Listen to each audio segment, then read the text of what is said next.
Welcome to Fantastic Vision. Please subscribe us before you watch today's video. If you always watch our channel, you may know that the news of the US ban on Chinese semiconductor.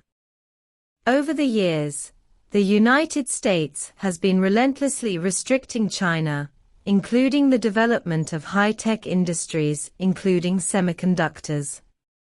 In 2022, after continuous pressure, South Korea, Japan, Taiwan, the Netherlands and the United States signed an agreement to formulate the so-called chip rules and not export chips and related equipment to China. This time, the United States is determined to continue to upgrade the chip rules and continue to put pressure on Japan. The Netherlands plans to suspend the export of DUV lithography machines to China and wants to block Chinese companies through this method. In 2022, the United States also threatened and lured TSMC to build a factory in the United States, and at the same time asked TSMC to stop selling chips to Huawei.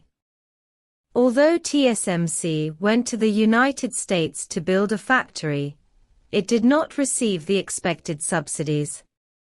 So it is still planning to build a new production line in the mainland, unwilling to completely abandon the mainland market.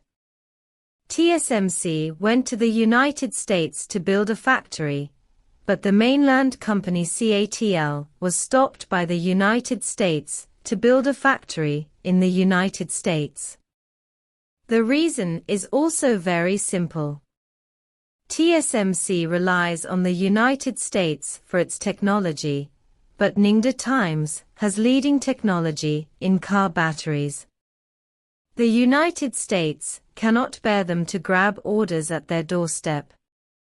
In order to hinder the overall situation of China's high-tech industry, they would rather give up cooperation.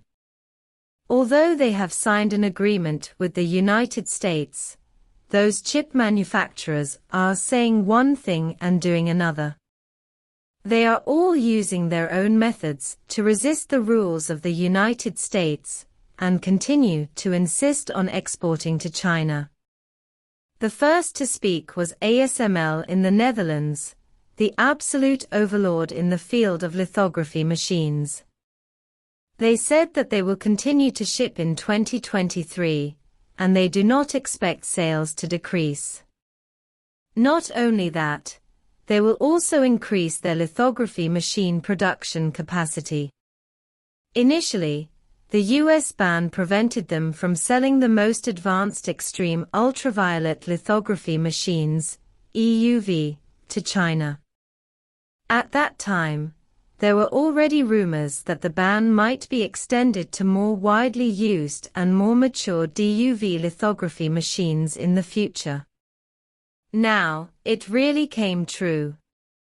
The Netherlands also opposed it at first, but the United States couldn't help but put pressure on it again and again, and finally reached an agreement with the United States on the issue of DUV lithography machines. In addition, ASML also stated that the US agreement will harm the development of the global semiconductor industry. Because of the existence of ASML, lithography machines are a pillar industry in the Netherlands. The mainland has been ASML's third largest market for many years. Their original plan to increase the production capacity of hundreds of lithography machines per year is exactly what they hope to prepare for China. If this agreement loses the huge market related to China, ASML will undoubtedly suffer huge losses. In the future, it will be very difficult to expect high-end equipment, such as EUV lithography machines to bring orders, and DUV lithography machines will also be restricted, which will undoubtedly make things worse. At the same time, Japanese companies such as Nikon and Canon are also planning to increase their production capacity of lithography machines, and they are also focusing on the mainland market. Of course, ASML does not want to see them succeed in the Chinese market, so it strongly opposes the chip rules. Secondly, in addition to the Netherlands, there are also many companies in the United Kingdom who are no longer willing to accept the command of the United States. For example, ARM, which is regarded by the UK as the crown jewel of the technology industry, is a world-leading chip design company. They do not produce chips, but more than 90% of the world's smartphones use their architecture, and Huawei's chips are also designed on their architecture. Currently, the company is considering leaving the UK and going public in other countries. In addition to ARM, 25 chip companies in the UK have recently expressed their intention to leave. The British chip industry has also been suppressed by the United States before. This time they saw that the European Union and the United States provided subsidies to chip companies, and they couldn't sit still, saying that they would also move there. In addition, their actions also vaguely reveal that they want to seek cooperation intentions with Chinese companies. Previously, a British chip company, NWF, was acquired by a Chinese company, Wingtech Technology. If the British chip industry continues to follow the United States, the end will only be more difficult. Seeking cooperation with Chinese companies may be a way out. Finally, there are still many US companies that are unwilling to obey the chip agreement. When it comes to the market in mainland China, the United States has the most manufacturers, such as Qualcomm, Intel, AMD, and other companies.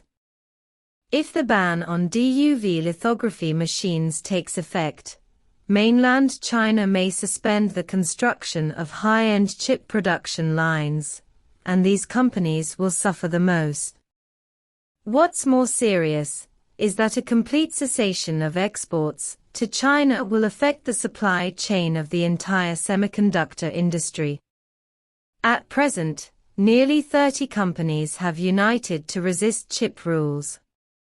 For example, although Intel has not issued a clear statement, it still exports computer chips and other products to China. The overt and covert practices of these chip companies have shown that they are unwilling to obey the US chip rules and still hope to continue exporting to the mainland.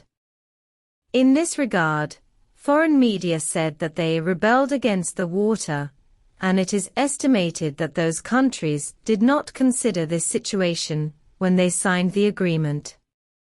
At present, the revenue of chip companies such as Nvidia, Intel, and AMD in the United States is not optimistic, and Intel's revenue is plummeting.